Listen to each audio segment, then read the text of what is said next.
एक तपते हुए कोने में, जहां धरती नीले आसमान के नीचे अनंत तक फैली हुई प्रतीत होती थी, वहां एक सूखता हुआ पेड़ वीरता से बंजर परिदृश्य के बीच खड़ा था।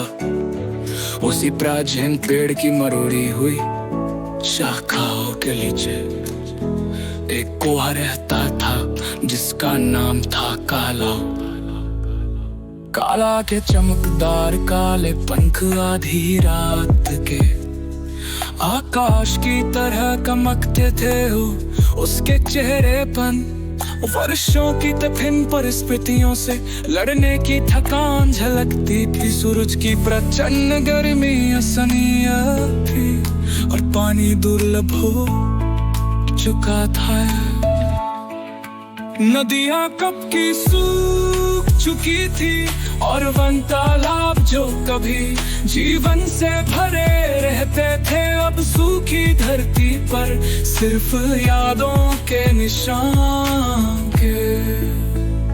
काला के चारों ओर का वातावरण उसकी भीतर की खालीपन को प्रतिबिंबित करता था, क्योंकि प्यास उसे लगातार परेशान कर ली थी। काला ने आसमान में घंटों उड़ान भरी, लेकिन उसकी सूखी हुई गले के लिए कहीं भी राहत नहीं मिली। एक दिन जब काला उस वीरान पेड़ पर पार्क में संकट के बारे में सोच रहा था, तो उसकी नजर कुछ चमकती हुई चीज पर पड़ी। वो कांच से टकराती सूर्य की किरणों का प्रतिबिंब था। जिज्ञासा ने उसकी थकान पर जीत हासिल की और काला अपने पंख फड़फड़ाते हुए उस चमक की और बढ़ गया। नदियां कब की सूख चुकी थी और बिन तालाब जो कभी जीवन से भरे रहते थे, अब सूखी धरती पर सिर्फ याद के निशान दिए।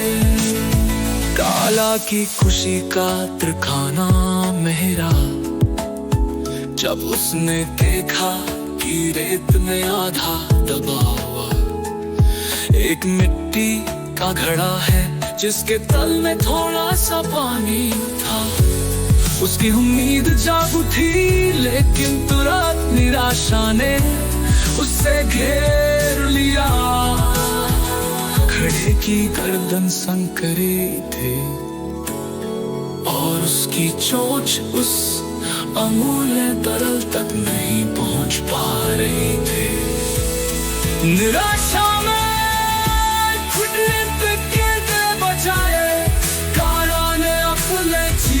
के संघर्ष भरे मोड़ों को याद किया।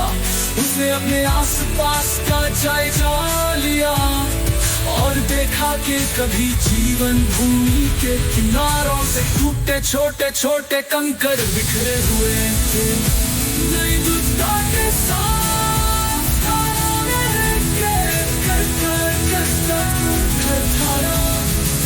शुरू किया और शुरू किया।